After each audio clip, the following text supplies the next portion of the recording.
Hello students, तो स्वागत है आपका हमारे चैनल कृष्णा स्टडीज़ में। कृष्णा स्टडीज़ में आज हम हिंदी वसंत का अध्याय 2 या पाठ 2 दादी माँ का अध्ययन करेंगे। इसमें बेटा लेखक अपनी कहानी बता रहा है। इसमें लेखक अपनी खुद की कहानी, अपनी खुद की दादी माँ की कुछ यादें, उनकी कुछ बातें बता रहा है। और इस कहानी के लेखक कौन है? इस कहानी के लेखक हैं श्री शिव प्रसाद सिंह जी। ठीक है, तो इसमें श्री शिव प्रसाद सिंह जी ने जो कहानी लिखी है अपनी दादी माँ के ऊपर, उसके बारे में उन्होंने एक कहानी के रूप में उसे चित्रित किया है, वर्णित किया है, और उसे हम आगे पढ़ेंगे कि उनकी दादी माँ का नेचर कैसा था, वो किस तरह से अपनी दादी माँ को याद कर रहे हैं। तो चलते हैं, बढ़ते हैं अपने पाठ की ओर। ठीक है, कमजोरी ही है अपनी, पर सच तो यह है कि जरा सी कठिनाई पड़ते ही बीसों गर्मी, बरसात और वसंत देखने के बाद भी मेरा मन सदा तो प्राय अनमना सा हो जाता है। तो दादी माँ क्या कह रही हैं? कमजोरी ही है अपनी, मतलब ये है कि वो यह बताना चाह रही हैं कि अब इस एज में जब वो वृद्ध हो गई हैं तो वो ये कहना चाहती हैं कि उन्हें कठिनाई पड़ते ही, मतलब ये है कि उनको अब थोड़ा सा अपने कामों में थोड़ी सी परेशानी होती है। और वो अपने अनुभव के बारे में बता रही हैं कि उन्होंने अपने जीवन में 20 गर्मी का मतलब ये नहीं है कि 1 2 3 4 20 गर्मी, 20 गर्मी का मतलब बहुत सारे मौसम देखनी है, बहुत सारी गर्मी, बरसात, वसंत, यानी कि हम जैसे एक साल देखनी या 2 साल देखनी है, तो उन्होंने अपने लाइफ में, उन्होंने अपने जीवन में अब बहुत सारे साल देख लिए हैं या बहुत सारा समय उन्होंने गुजार दिया है। मेरा मन सदा तो प्राय अनमना सा हो जाता है। यहाँ पे बेटा अनमना का मतलब होता है बेचैन। उनका मन कैसा हो जाता है? उनका मन थोड़ा बेचैन सा हो जाता है। मेरे शुभचिंतक मित्र मुंह पर मुझे प्रसन्न करने के लिए आने वाली छुट्टियों की सूचना देते हैं।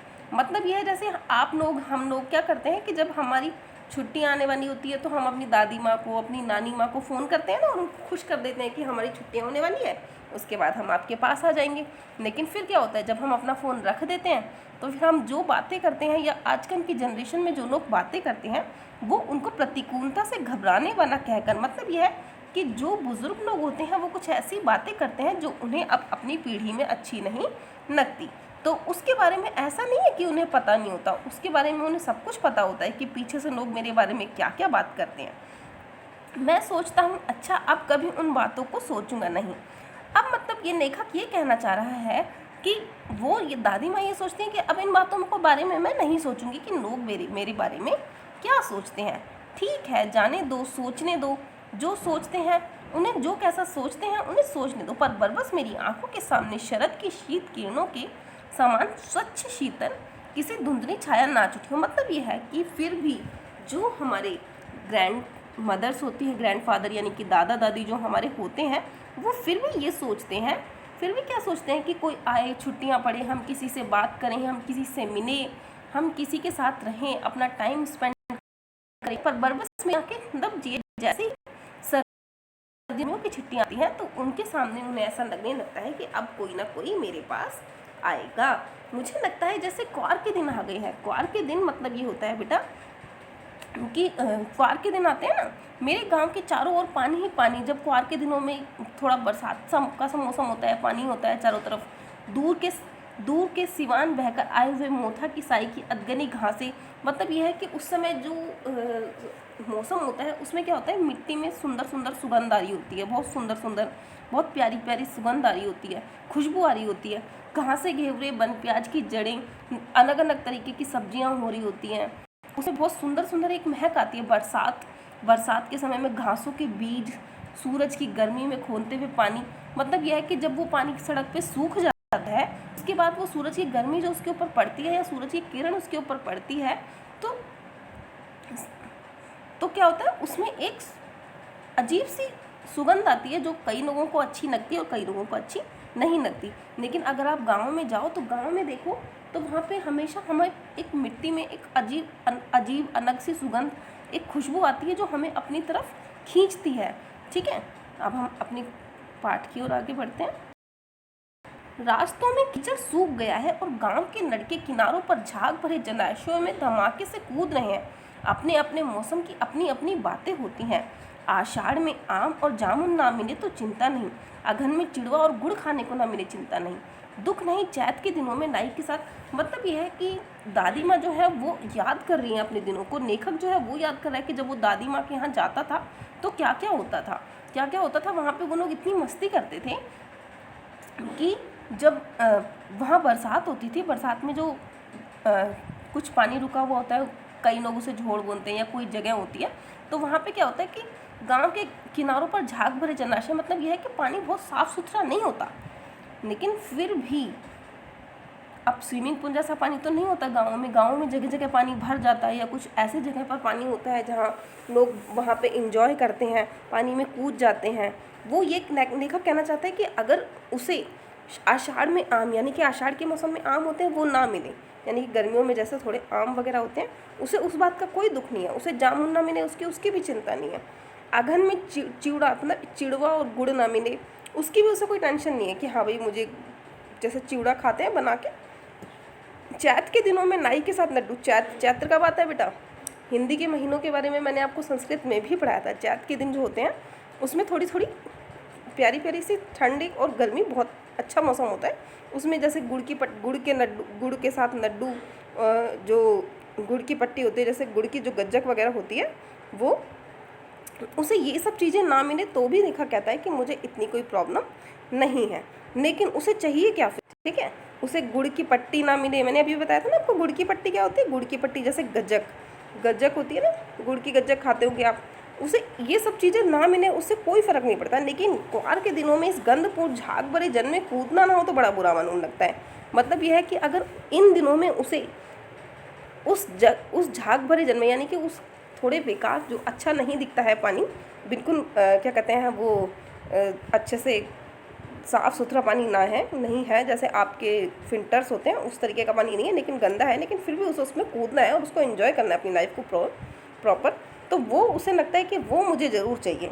मैं भीतर हुड़क रहा था, 2 दिन ही कूद सका। मतलब यह है कि लेखक कहना चाहता है कि मुझे अंदर से बहुत लग रहा था कि कहते हैं ना, हमें बहुत एक्साइटमेंट हो रही है कि मुझे यहाँ जाना है, मुझे ये काम करना है, तो मुझे बहुत ज़्यादा एक्साइटमेंट हो रही है कि मुझे वहाँ कूदना है नहा धोकर। लेकिन हुआ क्या, लेखक गया और उसके अंदर कूदा, और कूदने के बाद क्या हुआ, वो 1-2 दिन तो कूदा, लेकिन जब उसमें नहा धोकर आया तो वो बीमार हो गया।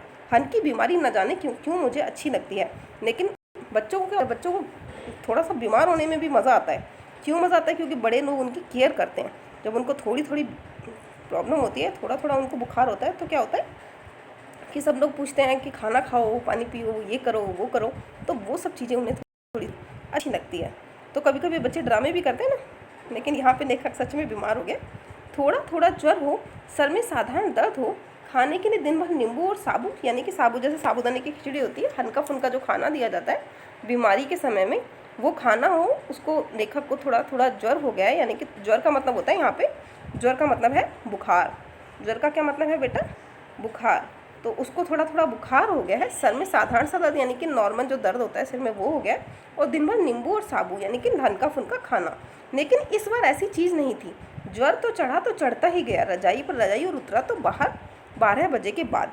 मतलब यह है कि इस बार जब लेखक को बुखार हुआ तो उसे वो थोड़ा सा नहीं हुआ, थोड़ा सा तो वो चाहता था हो ही जाए थोड़ी बहुत बीमारी तो, लेकिन इस बार उसको थोड़ी ज़्यादा हो गई, जिसमें उसने रजाई पर रजाई, यानी कि बहुत सारे बिस्तर उसने ओढ़े, और रात भर अगर वो थोड़ा बहुत उतरा भी उसका बुखार, तो वो कब उतरा उसका बुखार? वो रात को 12 बजे के बाद। ठीक है, दिन में चादर लपेटे सोया था, यानी कि वो पूरे दिन में चादर लपेटे सोया। तो उसकी दादी माँ देखो कैसी केयर कर रही है। लेखक की जो दादी माँ है वो उनकी केयर कर रही है, उनका बहुत ध्यान रख रही है। दादी माँ आई, शायद नहाकर आई थी उसी झाग वाले जल में। लेखक अपने मन में सोच रहा है कि देखो दादी माँ भी उसमें नहाकर आई है, लगता है मुझे ऐसा। पतले दुबने सने शरीर पर, यानी कि जो दादी, वो उनके बारे में बता रहे हैं कि दादी माँ दिखने में कैसी हैं, उनका चित्रण कर रहे हैं लेखक। पतले दुबने स्नेह सने शरीर पर सफ़ेद किनारीहीन, यानी कि जैसे जो सफ़ेद रंग की साड़ी होती है, किनारीहीन का मतलब है कि किनारा भी उसमें कोई नहीं है, उसमें कोई किनारा नहीं है, वो प्रॉपर वाइट है। सन से सफ़ेद बालों के सिरों पर साध टपके हुए जन को शीतलता आते ही उन्होंने सर पेट छुआ। मतलब यह है कि उनके सफ़ेद सफ़ेद बाल हैं, सफ़ेद उन्होंने साड़ी पहन रखी है और उनके बालों में से थोड़ा थोड़ा पानी भी गिर रहा है, यानी कि वो अभी अभी जस्ट नहा कर आई हैं। और उन्होंने आते ही, नहा कर आते ही, देखो कितनी चिंता होती है बुज़ुर्गों को, उन्होंने आते ही उनके नेखक के सर पे हाथ रखा, उनके पेट को छुआ, आंचल की गांठ खोली, किसी अदृश्य शक्तिधारी चबूतरे की मिट्टी मुँह में डाली, माथे पर लगाई, क्योंकि थोड़ा सा उनको रहता है कि अगर मेरा बच्चा बीमार हो गया है तो मैं ये भभूत खिला दूँ या ये मैं कुछ ऐसा खिला दूँ, भगवान का प्रसाद दे दें हम। तो इसी तरीके से जो माता हैं उनकी, जो उनके दादी माँ है, वो उनके लिए नहा धोकर किसी मंदिर से होकर आई हैं शायद, और फिर वो उनको भभूत वगैरह खिला रही हैं और वो उनकी माथे पर भी लगा रही हैं और उनके मुँह में थोड़ी सी दे रही हैं। दिन रात चारपाई के पास बैठी रहती। वो बता रहे हैं, देखो दादी माँ उनकी कितना ध्यान रखती हैं कि पूरे दिन रात उनकी चारपाई के पास बैठी रहती है। कभी पंखा झनती, यानी कि गर्मी के दिन है तो गर्मी में बच्चों को गर्मी लगती है तो वो कभी पंखा उनको झन रही है, कभी जनते हुए हाथ पैर कपड़े से सनाती, तो कभी जो उनके बहुत तेज़ बुखार है तो उन पर, उनके सर पर ठंडे ठंडे पानी की पट्टियाँ रख रही हैं। दानची करनी का नेप करती, 20 बार छू छू कर ज्वर का अनुमान लगाती और बार बार हाथ लगा लगा कर देख भी रही हैं कि उसका बुखार उतरा या नहीं, हांडी में पानी आया कि नहीं। मतलब जो है कि लेखक के पास जो पानी रखा हुआ है उसके अंदर पानी है या नहीं है, वो भी चेक कर रही है कि इसका प्रॉपर ध्यान, दूसरे लोग भी इसका प्रॉपर ध्यान रख रहे हैं या नहीं, उनको उसको प्रॉपर पानी दे रहे हैं टाइम पे, उसे पीपन की छाछ से छोका कि नहीं। मतलब यह है कि जो उनके लिए पानी है वो पीपन की छाछ से छोका कि नहीं, मतलब कि अच्छे से साफ़ सुथरा पानी है या नहीं। खिचड़ी में मूंग की दाल एकदम मिन तो नहीं गई है, जैसे हम कहते हैं ना कि खिचड़ी बिल्कुल घुटी हुई होनी चाहिए, तो खिचड़ी में मूंग की दाल एकदम मिन तो नहीं गई, मिन तो गई है ना। मतलब यह है कि पता चले दाल अलग है पानी अलग है, तो उसको स्वाद भी आना चाहिए थोड़ा सा अच्छे से, कि घुट जाएगा तो वो उसको प्रॉब्लम नहीं होगी। कई बीमार के घर में सीधे बाहर से आकर तो नहीं चला गया। मतलब यह है कि अगर बाहर से, जब जैसे गाँव में बच्चे बीमार हो जाते हैं, कोई भी बीमार हो जाता है, लोग मिलने जुलने आते हैं, तो वो ये भी ध्यान रखते हैं कि कोई बाहर से आए और सीधा नहीं चला गया, तो पहले उनके हाथ पैर धुलाना है, उन्होंने चप्पल बाहर उतारी है या नहीं, ये प्रॉपर वो ऑब्जर्व कर रही थी। आदि लाखों प्रश्न पूछ पूछ कर घर वालों को परेशान। और मतलब मैं बीमार हो गया हूँ या लेखक बीमार हो गए हैं तो बाकी सब लोगों को बहुत परेशान करती थी कि इसका ध्यान रखो, इसे दूध समय पे मिलना चाहिए, चाय समय पे मिलनी चाहिए, इसका खाने का प्रॉपर ध्यान रखना है, आने जाने वाले साफ़ सफाई रखते हैं या नहीं। दादी माँ को गमी 50 किस्म की दवाइयों के नाम याद थे। मतलब यह है कि अगर भाई गांव के भी कई ऐसे होते थे जो बीमार हो जाते थे, कई बीमार होता तो उसके पास पहुंचती वहाँ भी कम। मतलब अगर गांव में भी कोई और भी बीमार हो जाता था, सिर्फ ये उसके लिए नहीं, अपने बच्चे के लिए नहीं, अपने पोते के लिए या किसी के लिए नहीं, बल्कि गांव में भी अगर कोई बच्चा या कोई भी बीमार हो जाता तो उनका हाथ छूना, माथा छूना, पेट छूना, फिर भूत प्रेत मलेरिया, मतलब, और उसके बाद ये भी बता देती थी कि इसको प्रॉब्लम क्या है, इसको क्या बीमारी हुई है। अनुमान विश्वास, और पूरा अनुमान लगाकर विश्वास के साथ ये बात बताती थी, उनको कन्फर्म था बिल्कुल कि हाँ इसको कौन सी बीमारी हुई है और किस दवाई से इसकी ये बीमारी जाएगी। महामारी और विषुचिका के दिनों में रोज सवेरे उठकर स्नान के बाद लवंग और गुड़ मिश्रित जंधर, गुगन और धूप सफाई कोई उनसे सीख ले। मतलब यह है जैसे महामारी होती है आजकल, तो पता ही आपको, महामारी कोरोना मेन महामारी 2 साल से जा ही नहीं रही है, तो जैसे ये महामारी है इसी तरीके की कोई महामारी गाँव में भी बहुत सारी, जैसे मलेरिया हो गया, छोटी माता है, किसी तरीके की बीमारियाँ गाँव में फैलती रहती हैं। तो कौन सी महामारी में किस तरीके के परहेज करने चाहिए, कौन कौन सी केयर करनी चाहिए, तो ये सब चीज़ें वो बिल्कुल ध्यान प्रॉपर रखती थी कि किसके बाद किस बीमारी में उन्हें गुड़ मिश्रित जल लेना है, किस में गुगन धूप लगानी है, किस में साफ़ सफाई और कैसे साफ़ सफाई करनी है। दवा में देर होती मिश्री शहद खत्म हो जाता, चादर गिलाफ नहीं बदले जाते। तो जैसे मतलब यह है कि प्रॉपर की जो बीमार आदमी है उसके कमरे में प्रॉपर साफ़ सफाई होनी चाहिए, या उसकी कोई दवाई है जिसमें अगर 6 बजे देनी है तो 6:30 बज गई तो वो बहुत परेशान हो जाती है और दूसरों को भी दुखी करती कि इसको ये दवाई दो, इसको ये दो। तो कोई भी मतलब किसी तरीके बहुत ही ज़्यादा ध्यान रखती थी। बुखार तो मुझे अब भी आता है, मतलब लेखक ये सब बातें अपनी दादी माँ की सोच रहे हैं और अब वो सोच रहे हैं कि अब वो जो बुखार था जो मेरे बचपन में आया करता था और दादी माँ मेरी केयर करती थी, वो उन्हें बहुत याद आता है। क्योंकि बुखार तो अब भी आ जाता है, हम बड़े हो जाते हैं तब भी हमें बुखार आता है, लेकिन हमारी दादी माँ हमारी केयर करने के लिए नहीं होती है।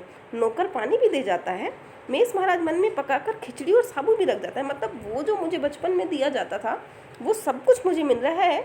डॉक्टर साहब आकर नाड़ी देख जाते हैं, कुनैन मिक्सचर की शीशी की तिताई, डर बुखार। मतलब यह है कि जो डॉक्टर दवाई दे के जाता है उससे बुखार भी उतर जाता है, पर न जाने क्यों ऐसे बुखार को बुलाने का जी नहीं होता। पर इस बुखार के लिए अब हमारा मन नहीं है, हम इसके लिए प्रिपेयर नहीं है। क्यों? क्योंकि हमें वो केयर नहीं मिलती, हमें वो प्यार नहीं मिलता, हमें वो देखभाल नहीं मिलती, हमें वो अटेंशन नहीं मिलती जो हमें बचपन में दादी माँ के प्यार में मिला करती थी, उसमें दिखा करती थी। ठीक है, तो लेखक बहुत ज़्यादा मिस कर रहा है इस समय अपनी दादी माँ को, कि दादी माँ किस तरीके से मेरा ध्यान रखती थी। किशन भैया की शादी ठीक हुई, दादी माँ के उत्साह का और आनंद का क्या कहना। अब वो ये तो उनकी बीमारी का था एक सीन, जो वो बचपन का एक सीन याद कर रहे हैं कि मैं बीमार होता था तब कैसा होता था, अब बीमार। अब वो एक और बात याद कर रहे हैं अपनी दादी माँ की लेकर, किशन भैया की शादी। अब वो एक शादी की बात याद कर रहे हैं कि किशन भैया की शादी ठीक हुई, दादी माँ के उत्साह का आनंद का क्या कहना। मतलब यह है कि जब बीमारी होती थी उनका रिएक्शन अलग था, और जब कोई घर में कोई फंक्शन होता था तो किस तरीके से वो रहती थी, दिन भर गायब रहती, सारे घर को जैसे उन्होंने सिर पे उठा लिया था, पड़ोसी ने आती। मतलब यह है कि उनके पास उनको इतना ध्यान रहता था। पहले के लोग बहुत ज़्यादा, अभी भी देखो कोई भी काम होता है घर में तो बड़े बुजुर्गों को इसीलिए बुलाया था, वो काम में तो हेल्प नहीं कर सकती, लेकिन वो हमें एक एक चीज़ बताती हैं कि अब ये करना है, अब ये करना है, ऐसे इस काम को इस तरीके से करना है, इसमें ऐसे होगा, इसमें। तो ये सब क्या होता है कि ये हमें हमारे सिर की एक बहुत बड़ी टेंशन जो है वो ख़त्म हो जाती है, क्योंकि हमें बताने वाला, हमें देखने वाला, समझाने वाला हमारे घर में कोई बड़ा बुजुर्ग है। तो वही बड़े बुजुर्ग के थोड़े से वो भी होते हैं, उनके काम भी होते हैं, और उनके मान सम्मान के लिए हम जो करते हैं तो उनके थोड़े से नखरे भी होते हैं। ठीक है, बहुत बुलाने पर दादी माँ आती। मतलब यह है कि जब उन्हें काम होता तो पहले तो उन्हें बहुत ज़्यादा उनकी मिन्नतें की जाती दादी माँ की कि हाँ भाई आ जाओ बहन, बुरा ना मानना, कार परोजन का घर ठहरा। मतलब यह है कि उसके बाद वो ये भी बोलती कि भाई कार परोजन का मतलब ये होता है कि जब कोई घर में कोई काम होता है तो उसमें बहुत ज़्यादा बिजी हो जाते हैं ना, तो किसी के घर में जब कोई काम होता है तो कार परोजन ये कहते हैं। एक काम अपने हाथ से ना करूं तो होने वाला। दादी माँ अपनी वैल्यू बता रही हैं कि अगर मैं घर में कोई काम एक ना करूं तो वो होने वाला नहीं है, यानी कि फिर वो काम रुक जाता है। जानने को यूँ तो सभी जानते थे कि दादी माँ कुछ करती नहीं है, मतलब वही मैंने अभी बताया था आपको कि बड़े बुजुर्ग वैसे तो कुछ नहीं कर पाते, लेकिन हमें वो सारे इंस्ट्रक्शंस देते हैं और उन्हें फॉलो करके हम काम बहुत आसानी से कर लेते हैं। पर किसी काम में उनका अनुपस्थिति वास्तव विलम्ब का कारण बन जाती थी। मतलब यह है कि जब तक दादी माँ नहीं आएंगी, यानी कि बड़े बुजुर्ग घर के नहीं आएंगे, तो तब तक वो काम स्टार्ट नहीं होगा। उन्हीं दिनों की बात है, एक दिन दोपहर में घर लौटा, बाहर मिक्सर में दादी में किसी पर बिगड़ रही थी। मतलब यह लेखक बता रहा है कि एक बार जब वो दोपहर में घर वापस आ रहे थे तो उन्होंने देखा कि दादी माँ जो है किसी पर बिगड़ रही थी। मतलब बिगड़ रही थी का क्या मतलब है बेटा इसमें? बिगड़ रही थी का मतलब यह है कि उसे डांट रही थी या उसके साथ थोड़ा रूडली बात कर रही थी। देखा पास के कोने में दुबकी रामी चाची खड़ी है। अब उनकी रामू चाची होंगी, कोई रामी चाची, वो खड़ी थी। सो ना होगा धनु। मतलब यह है कि वो कहना चाह रही है दादी माँ कि तुमसे ये काम नहीं होगा, रुपए मैं सूद के साथ आज दे दी। मतलब यह है कि उन्होंने, दादी माँ ने उसको कुछ पैसे दिए होंगे, और सूद का मतलब होता है बेटा ब्याज। सूद का क्या मतलब होता है? ब्याज। आज दे दें। मतलब यह है कि दादी माँ कहना चाह रही है कि तूने मुझसे जो पहले पैसे लिए थे वो अब मुझे ब्याज के साथ दे दे। तेरी आंख में तो शर्म है नहीं, मांगने के समय कैसी आई थी, पैरों पर नाक रगड़ती फिरी। मतलब यह है कि जब उसको ज़रूरत थी तो उसने पता नहीं कैसे कैसे करके दादी माँ से पैसे मांगे होंगे, और अब जब वो पैसे देने की बारी आई है तब वो बात नहीं करना चाहती, एक पाई भी नहीं। अब लगी आजकल फसल में दूंगी। मतलब ये है, अब जब उनके पास पैसे नहीं है तो कह रहे हैं कि जब फसल कट जाएगी तो दूंगी, आज कट जाएगी, कल कट जाएगी। तो दादी माँ उनको कहना चाह रही है कि एक फसल तो कट चुकी है, तो क्या आप अगली फसल में देगी? तो इस तरीके से दादी माँ उसको ताने मार रही हैं कि तुम मुझे। तो चाची क्या कह रही है? दूंगी मानकिन। रामी चाची रोती हुई हाथों से आंचल। मतलब यह है कि इसमें थोड़ा दृश्य दिखाया गया है कि वो किस तरीके से रिएक्ट कर रही हैं। जब उन्होंने उनसे पैसे मांगे तो चाची के पास पैसे नहीं होंगे, तो वो ये अपना दुख बता रही हैं कि हे चाची, कि मैं आप, रामी चाची रोती हुई बता रही हैं कि आंचल को पकड़े दादी माँ के पैरों को झुकी। मतलब यह है कि उनसे माफ़ी मांगते हुए कह रही हैं कि मेरी बिटिया की शादी है, मेरे बच्चे की शादी है, आप ना दया करेंगी तो उस बेचारी का निस्तार। निस्तार का मतलब ये है कि उसका कार्य कैसे सिद्ध होगा। हट हट, अभी नहा कर आई हूँ। दादी माँ अब थोड़े से पुराने ज़माने के जो लोग थे वो थोड़ा सा क्या करते थे कि बचते थे, नहा धो कर आ जाते थे कि कोई हाथ ना लगाए, इस तरीके की कुछ ऐसी आदतें होती थी। अब तो खैर नहीं है ये सब चीज़ें, लेकिन पहले थोड़ा सा था। गाँव वगैरह में हल्का फुल्का है, लेकिन थोड़ा सा हो जाता है। जाने दो दादी, मैंने इस अप्रिय प्रसंग को हटाने की गरज से कहा, बेचारी गरीब है, दे देगी कभी। अब जो लेखक है वो जब वहाँ से सारा उनका प्रसंग सुन रहा था, प्रसंग मतलब यह है कि वो सारी बातें, प्रसंग का मतलब क्या है, वो सारी उनकी बातें या घटना, ठीक है, या घटना। तो चना समझाने, तो दादी माँ ने क्या किया, लेखक को भी डांट। तो क्या कह रही है, चना समझाने, मतलब ये है कि उसे वहाँ से भगा दिया या उसको वहाँ से भेज दिया। मैं चुपके से आंगन की ओर चला गया। कई दिन बीत गए, मैं इस प्रसंग को एकदम भूल सा गया था। एक दिन रामी चाची रास्ते में मिली। तो लेखक अब क्या कह रहे हैं कि मेरे को अब मैं तो इस बात को भूल गया, मैंने सोचा जाने दो। लेकिन कई दिनों बाद वही चाची मुझे एकदम से मिली रास्ते में, और वो कहने लगी, पूतो फनो दूधो नहाओ का आशीर्वाद दे रही थी। और वो मुझे बड़े खुश होके इस तरीके का, पूतो फनो दूधो नहाओ का मतलब यह है कि तुम बहुत तरक्की करो, बहुत आगे जाओ अपने जीवन में। मैंने पूछा, क्या बात है धन्नो चाची, उनसे वियन होकर कहा। मतलब मुझे थोड़ा सा अंदर से अजीब सा लग रहा था, जो लेखक है उनको बड़ा अजीब सा लग रहा था कि मेरी दादी ने इनको इतना सब कुछ सुना दिया और उसके बाद वो मुझे इतना खुश होकर ऐसे कह रही हैं, आशीर्वाद दे रही हैं। तो लेखक को बड़ा अजीब सा लगा। तो लेखक ने पूछा, भाई, तो वो क्या कह रही हैं, उरीन हो गई बेटा, भला करे हमारी मालकिन का। अब थोड़ा सा और ऐसी बातें उसने की, उरीन हो गई बेटा मतलब आगे चलो, कल ही आई थी, मतलब कहना चाह रही है कि मैं कल तुम्हारी दादी के पास आई थी, पीछे जो तुम्हारी दादी माँ है वो कल मेरे पास आई थी, पीछे का सारा रुपया, यानी कि इनका जितना भी पीछे का कर्जा था वो सारा उन्होंने छोड़ दिया, वो माफ़ कर दिया। छोड़ दिया का मतलब क्या है, उन्होंने माफ़ कर दिया। ऊपर से 10 रुपये का नोट देकर बोली। 10 रुपये का नोट बेटा आज शायद कुछ ना होता हो, लेकिन पहले के समय में 10 रुपये भी बहुत बड़ी कीमत रखते थे। देखना धनु, जैसे तेरी बेटी वैसे मेरी, 10-5 के ने हंसाई ना हो, देवता है बेटा, देवता। मतलब यह है कि वो कहना चाह रही है कि जैसे तेरी बेटी की शादी है, समझने मेरी ही बच्चे की शादी है, अगर मेरी भी होती तो मैं भी उसके लिए इतना करती, और बन के पहला कर्जा सारा माफ़ करने के बाद भी मुझे एक्स्ट्रा कुछ ऊपर से दे कर ही गई है। उस रोज़ तो डांट रही थी। मैंने पूछा, अब लेखक क्या कहता है, लेखक कहता है कि उस रोज़ तो तुम्हें वो डांट रही थी कि मुझे मेरे पैसे दे दे। वह तो बड़े लोगों का काम है बाबू, रुपया देकर डांटे भी ना तो क्या लाभ। मतलब देखो, इसमें बहुत बड़ी सीख भी बताई है एक, जो हमारे बुज़ुर्गों की होती है कि वो हमें समझाते हैं, हर चीज़ की वैल्यू समझाते हैं, चाहे वो रुपया हो, पैसा हो, कोई सामान हो। आजकल जैसे हम लोग किसी भी चीज़ का, अब वो उसको एहसास तो दिला रही थी कि तुमने पैसे लिए हैं, लेकिन उनके मन में जो है वो बहुत ज़्यादा प्यार होता है, दूसरों के लिए केयर होती है। कि उस समय तो वो डांट रही थी कि रुपया दें, तो वही कहना चाहती है कि अगर बड़े बुज़ुर्ग जो होते हैं, हमारे बड़े बुज़ुर्ग अगर हमारे लिए कुछ करते हैं और अगर वो बताए भी ना इस बात को, तो फिर क्या फ़ायदा है उस चीज़ का, नाप का मतलब उस चीज़ का क्या फ़ायदा है। यानी कि मेन है, हमें इस तरीके से शिक्षा लेनी चाहिए हमें कि बड़े बुज़ुर्ग जो कहते हैं उनकी डांट में भी थोड़ा सा प्यार होता है, ठीक है। तो नाप का मतलब हमें एक तरीके से वो सीख देकर जाते हैं, ठीक है। मैं मन ही मन इस तर्क पर हंसता हुआ आगे बढ़ गया।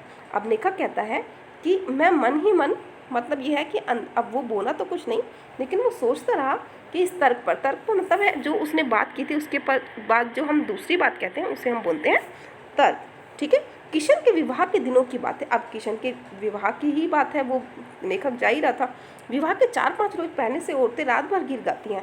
मतलब गांव के बारे में बता रहा है, वहाँ के कस्टम्स ट्रेडिशंस के बारे में बता रहा है, वहाँ पे जो रीति रिवाज होते हैं उनके बारे में लेखक बता रहा है। विवाह की रात को अभिनय भी होता है। मतलब विवाह की जो रात होती है जिसमें शादी होती है, उससे पहले क्या होता है, अभिनय। अभिनय का मतलब होता है नाटक। अभिनय का क्या मतलब होता है बेटा, छोटा मोटा नाटक करती हैं औरतें, थोड़े ड्रामे वगैरह, गीत गाती हैं, डांस करती हैं। यह प्राय एक ही कथा का हुआ करता है। इसमें विवाह से लेकर पुत्रोत्पत्ति तक के सभी दृश्य दिखाए जाते हैं, सभी पाठ होते ही करते हैं। मतलब यह है कि उसमें एक तरीके का ऐसा अभिनय होता है जिसमें एक कहानी होती है और उसमें विवाह से लेकर, मतलब शादी से लेकर बच्चे होने तक, पुत्रोत्पत्ति का मतलब है बेटा कि बच्चे होने तक सभी दृश्य दिखाए जाते हैं, सभी पार्ट औरतें करती हैं। और मतलब सभी जो भी कैरेक्टर्स प्ले होते हैं, चाहे वो आदमी का हो चाहे वो औरत, सभी चरित्र जो है औरतें ही यानी कि नारियां ही प्ले करती हैं। मैं बीमार होने के कारण बारात में ना जा सका। अब लेखक तो बीमार था तो बारात में तो जा नहीं पाया।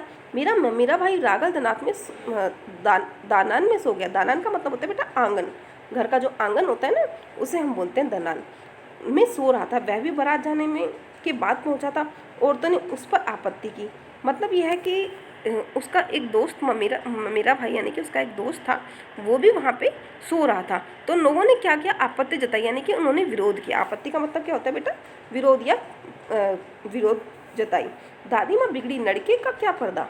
लड़के और ब्रह्मा का मन, मतलब यह है कि भगवान से उनकी तुलना कर रहे हैं कि भगवान यानी कि बच्चे तो हैं भगवान के समान होते हैं, लेकिन थोड़ा छोटे होंगे तो बच्चे जो होते हैं वो किसके समान होते हैं, भगवान के समान होते हैं। तो उनसे क्या पर्दा, तो उनके सामने हम ये नाटक कर सकते हैं। ठीक है बेटा, हम आगे बढ़ते। मुझे भी पास ही एक चारपाई पर चादर उड़ाकर दादी माँ ने चुपके से सुना दिया। अब लेखक कहते हैं कि जहाँ पर वो नाटक हो रहा था उसके पास ही क्या किया, मुझे भी एक खाट पर यानी कि चारपाई पर मुझे सुला दिया और मुझे एक चादर उड़ा दी।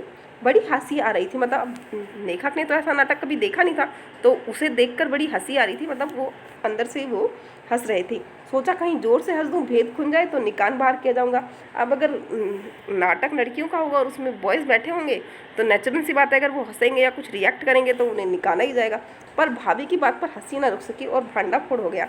लेकिन जब उनकी भाभी जो है वो तब अभिनय कर रही थी तो क्या हुआ, उनकी हंसी वो अपने कंट्रोल नहीं कर पाए और उसके बाद भांडा फोड़ हो गया। मतलब कि सबको पता चल गया कि लेखक भी हमारा जो है वो नाटक देख रहा है और उसको कंप्लीटली इंजॉय भी कर रहा है। देबू की मादर चादर खींच ली। कहो दादी यह कौन सा बच्चा सोया है, बेचारा रोता है, शहद दूध तो पिला दो। अब क्या कर रही हैं जो भाभियाँ हैं वो उसका मजाक उड़ा रही हैं लेखक का कि ये भाई इतना छोटा बच्चा नहीं है, ये सब कुछ समझने लगा है अब, और अगर ज़्यादा ही छोटा है तो फिर शहद और दूध, जैसे जब ज़्यादा छोटे बच्चे होते हैं तो उनको हम शहद की वो निप्पन वगैरह लगाते हैं और दूध पिलाते हैं ना। और हाथापाई शुरू हुई। दादा माँ बिगड़ी और लड़कियों को क्यों लगती हो। तो मतलब यह है कि दादी माँ फिर भी लेखक की साइड लेती है, बच्चे की साइड लेती है और कहती है कि तुम इसे कुछ मत कहो। सुबह रास्ते में देबू की माँ मिली। अब लेखक आगे बढ़ता है। सुबह रास्ते में देबू की माँ ने, कन वाला बच्चा भाभी। मैं वहाँ से जोर से भागा और दादी माँ के पास खड़ा हुआ।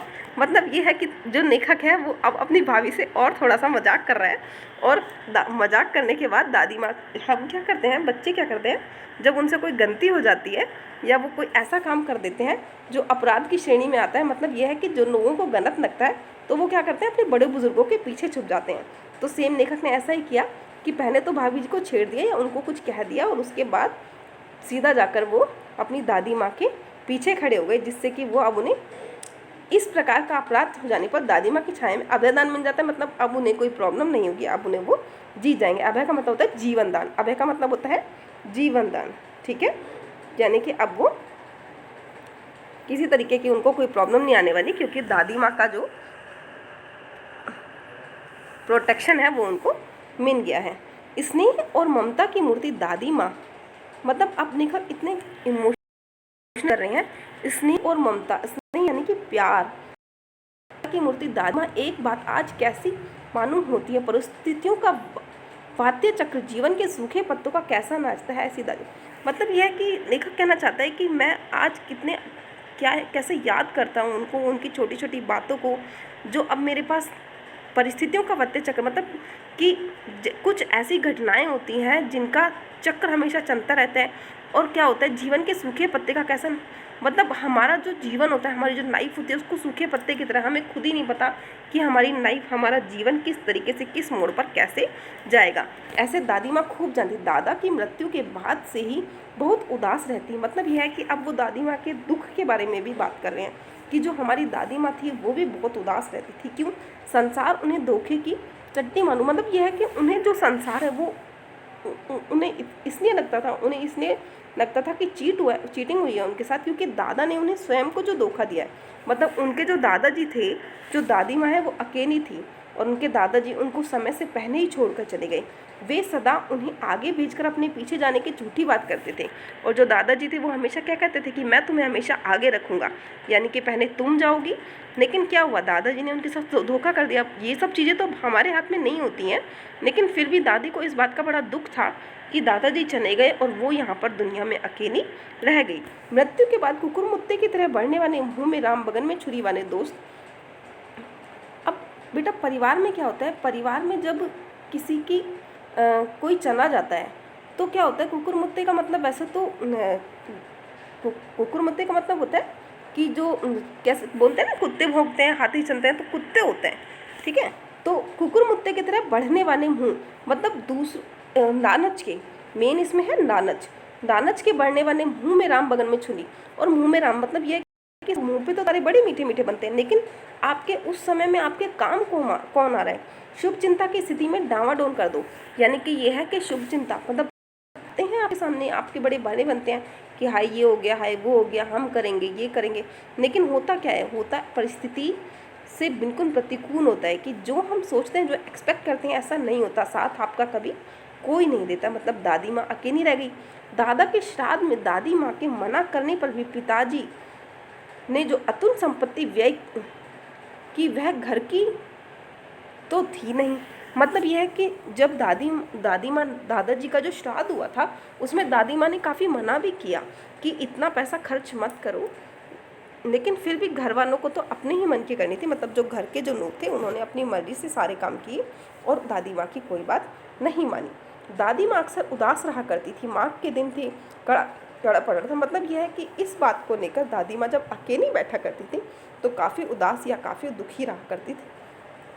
कड़ाके का जाड़ा, मतलब यह है कि कड़ाके का जाड़े का मतलब है बहुत अधिक सर्दी।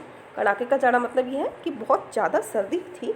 पछुआ का सन्नाटा और पानी की शीत हड्डियों में घुसी पड़ती थी। मतलब यह है कि जब पछुआ पवन चलती है पश्चिम की ओर से, जब पवनें चला करती हैं तो बहुत ठंडी ठंडी होती हैं, तो शीत की हड्डियों, मतलब यह है कि जो बुजुर्ग लोग होते हैं उनको क्या होता है, बहुत ज़्यादा ठंड लगती है और उनके जो हाथ पैर होते हैं उनमें थोड़ा थोड़ा दर्द होने लगते हैं। मैंने देखा दादी माँ गीली धोती पहने कोने वाले घर में एक संदूक पर दिया जलाए। मतलब यह सुबह सुबह जो दादी माँ थी वो क्या कर रही थी, थोड़ी सी मतलब जब नहाए होते हैं उसके बाद वो हल्की फुल्की गीले होते हैं और घर के एक संदूक पर दिया जलाए। मतलब जैसे हमारे बड़े बुजुर्ग जब हमें छोड़कर चले जाते हैं तो जो उनके साथ होते हैं, जैसे लेडीज़ वगैरह, उनके हस्बैंड, तो वो क्या करते हैं कि उनकी तस्वीर पर रात को दिन में सुबह दिया जलाया करते हैं। हाथ जोड़कर बैठी है मतलब, और वो कुछ याद कर रही है, उनकी फ़ोटो को देख रही है, हाथ जोड़ रही है उसे और अब दादाजी को याद करिए। उनकी स्नेह कातर आंखों में मैंने आंसू कभी नहीं देखते। मतलब ये है कि अब नेखा कहना चाहता है कि दादी माँ को मैंने हमेशा दूसरों को समझाते हुए, डांटते हुए, मुस्कुराते हुए सब कुछ करते देखा है, लेकिन मैंने उनकी आंखों में आंसू कभी नहीं देखे। मैं बहुत देर तक मन मारे उनके पास बैठा रहा। अब नेखा कहता है कि मैं बहुत देर तक वहाँ बैठा रहा। उन्होंने आंखें खोली और जब उनकी दादी माँ ने देखा कि मैं वहाँ बैठा हूँ या लेखक वहाँ बैठे हैं तो उन्होंने कहा धीरे से, क्या है तू कहाँ यहाँ पे कैसे बैठा है। तो दादी माँ कहती है कि तू यहाँ, उन्होंने कि तुम यहाँ क्यों बैठे। तो दादी माँ एक बात कहते हैं कि ये दादी माँ, मैं आपसे एक बात पूछूंगा। तो मतलब वो क्वेश्चन पुट कर रहे हैं अपनी दादी माँ से कि अगर मैं तुमसे कुछ पूछूं तो बताओ। मैंने उनके स्नेहपूर्ण आंखों से कहा। और मतलब जो दादी माँ होती है वो इतने प्यार से लेखक को देखती हैं, वो अब उनकी आंखों में देखते हुए जो लेखक है वो उनसे कुछ प्रश्न पूछना चाहे। ठीक है, तो वो प्रश्न पूछ, तो लेखक क्या प्रश्न, देखो दादी माँ की कितनी सुंदर पिक्चर भी दी हुई है यहाँ पे। वो दिया जला के बैठी हैं दादाजी की फ़ोटो के पास और वो क्या है पूछ। तो दादी माँ क्या कहती हैं लेखक से कि तुम पूछ सकते हो, तुम्हें क्या पूछना है। तो लेखक पूछते तुम रोती थी। दादी माँ मुस्कुराई, पागल तूने अभी खाना भी नहीं खाया है, चल चल धोती को बदल लो। दादी माँ मैंने कहा। मतलब यह है कि अब उन्होंने एकदम से बात क्या की, पलट दी। दादी माँ क्या करते हैं, बच्चों को क्या बताती है वो, अब बच्चा कुछ क्या समझेगा। तो ये सोचकर दादी माँ ने अपनी बात को पलट दिया और उन्होंने सीधे उससे ये पूछा कि चल खाना खा ले, धोती बदल, और मैं जाके अपना चेंज करके आती हूँ। मुझे सर्दी गर्मी नहीं लगती बेटा। वे मुझे खींचती रसोई में ले गई और दादी माँ कहने लगी कि भाई मुझे सर्दी वर्दी लग जाएगी, मैं अगर गीली धोती पहन के रखूँगी तो, इसलिए मुझे रसोई में ले गई। सुबह मैंने देखा चारपाई पर बैठे पिताजी और किशन भैया मन मारे कुछ सोच रहे हैं, दूसरा चारा ही क्या है। बाबू बोले रुपया देता नहीं, कितने तो भी पिछले। मतलब यह है कि अब जो उसके किशन भैया हैं, जहाँ वो शादी में गया हुआ है, तो वो कह रहे हैं कि भाई पैसों वगैरह का थोड़ा प्रॉब्लम हो गया है और रुपये किससे मांगे, अब कौन पैसे देगा। अब शादी वादी के घर में पैसों की तो ज़रूरत पड़ती है और पैसों की ज़रूरत पड़ती है, तो उन्हें थोड़ी टेंशन हो गई। तो दादी माँ ने ये सब कुछ देख लिया और उनसे पूछा रोता क्यों है रे। दादी ने उनका माथा सहलाते हुए कहा। अब दादी माँ ने सब कुछ देख लिया और वो देखते ही सब कुछ समझ गई। तो अब वो कह रही हैं रोता क्यों है रे, मतलब कि अब तुम रो क्यों रहे हो, परेशान क्यों हो रहे हो, मैं तो अभी हूँ। मतलब वो कहना चाहती है कि मैं हूँ, टेंशन मत लो। उन्होंने संदूक खोलकर एक चमकती सी चीज़ निकाली।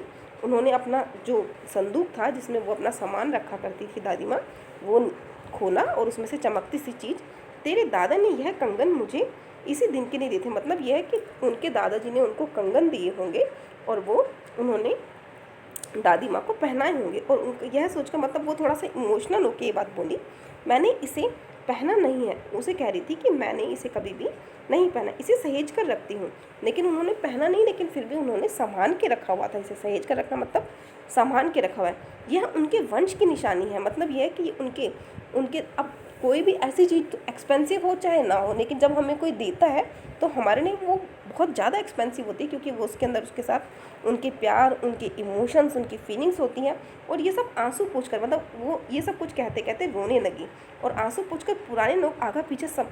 और उसमें एक देखो बहुत बड़ी शिक्षा भी दे रही है कि जो पुराने लोग होते थे वो सब चीज़ों को जोड़ के रखते थे और जोड़ के रखते थे किसी लिए, इसी समय के लिए कि जब कोई समय आएगा तो वो उस समय उस चीज़ को यूज़ कर लेंगे और वो ख़राब समय उसकी विपत्ति को खींच लेगा या वो ख़राब समय निकल जाएगा।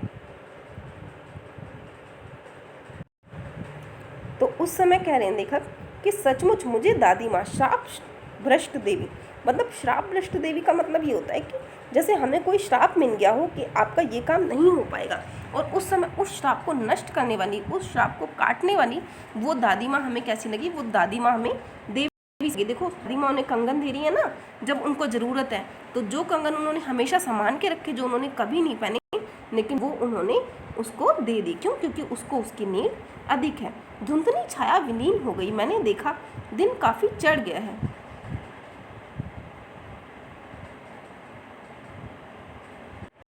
तो लेखक कहते हैं कि अब ये सब कुछ सोचते सोचते वो सोचने लगे कि अब दिन, मतलब दिन निकल गया है, काफ़ी चढ़ गया, मतलब थोड़ा सा रोशनी हो गई है और सुबह हो चुकी है। पास के लंबे खजूर के पेड़ से उड़कर एक कौवा अपनी घिनौनी काली पंखे फैलाकर मेरी खिचड़ी पर बैठ गया। मतलब अब लेखक देखो कितना सोच रहे हैं कि ये सब सोचते सोचते उन्हें कितना समय हो गया और उन्होंने देखा कि दिन काफ़ी चढ़ गया है, कि काफ़ी ज़्यादा दिन हो गया है। पास के लंबे खजूर के पेड़ से उड़कर एक कौवा, और वो बाहर की तरफ देख रहे हैं कि जो एक कौवा है अपनी घिनौनी, अब उनको ऐसा लग रहा है लेखक को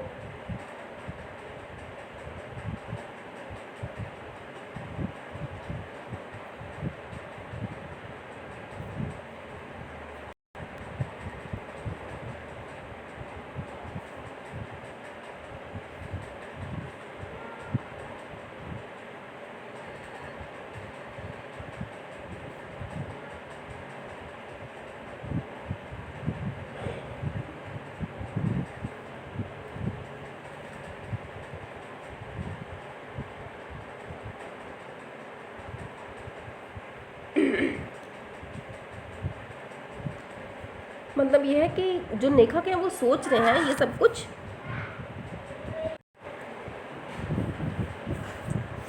अब वो अपने सामने का जो दृश्य है उसके बारे में देखकर बोल रहे हैं, वो सोचते हुए बोल रहे हैं कि एक कौवा अपनी घिनौनी काली पंखे फैलाकर मेरी खिचड़ी पर बैठ गया। मतलब यह है कि लेखक बता रहे हैं जो परिस्थितियाँ हैं सामने, हाथ में अब भी किशन भैया का पत्र।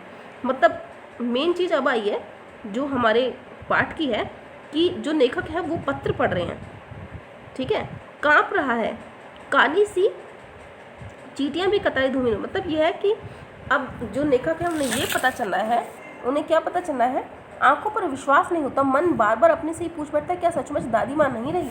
अब लेखक को यह पता चला है, लेखक के पास एक लेटर आया है जिसमें ये लिखा हुआ है कि जो दादी माँ है, जो लेखक की जो दादी रही है, यानी कि वो अब इस दुनिया में नहीं है, और उनकी जो दादी माँ है उनको याद करते हुए लेखक ने ये लेसन लिखा है। उन्होंने अपनी और अपनी दादी माँ की बॉन्डिंग, उनकी जो दादी माँ उनसे जो स्नेह करती थी, उनसे जो इतना प्यार करती थी, उनकी केयर करती थी, वो इस चीज़ को फील कर रहे हैं और वो इस लेसन में बता रहे हैं। तो इस लेखक इसको किसने लिखा है? शिव प्रसाद सिंह जी ने। मैंने आपको स्टार्टिंग में भी बताया था कि ये जो स्टोरी है दादी माँ, ये शिव प्रसाद सिंह जी ने लिखी है, और इसमें उन्होंने अपनी और अपनी दादी माँ की बहुत सारी बातें एक कहानी के रूप में लिख के हमारे साथ शेयर की है। तो आशा करती हूँ आप सभी को मेरी वीडियो पसंद आई होगी, लेसन अच्छे से समझ में आ गया होगा, और हम अपने नेक्स्ट वीडियो में इस चैप्टर के इस पार्ट के सभी प्रश्न उत्तर अभ्यास कार्य पूरे करेंगे। और आज के लिए मैं अपने वीडियो को यहीं समाप्त करती हूँ। तो आज के लिए बाय बाय बच्चों, और मेरी वीडियो को ज़रूर लाइक करिएगा, शेयर कीजिएगा, और हाँ, मुझे ज़रूर बताइएगा कि आपको मेरी वीडियोस कैसी लगती हैं, मैं जो समझाती हूँ आपको समझ में आता है। और अगर कोई भी परेशानी हो, कोई भी प्रॉब्लम हो बेटा, तो प्लीज़ आप मुझसे पूछिएगा, ठीक है? ओके, बाय बेटा।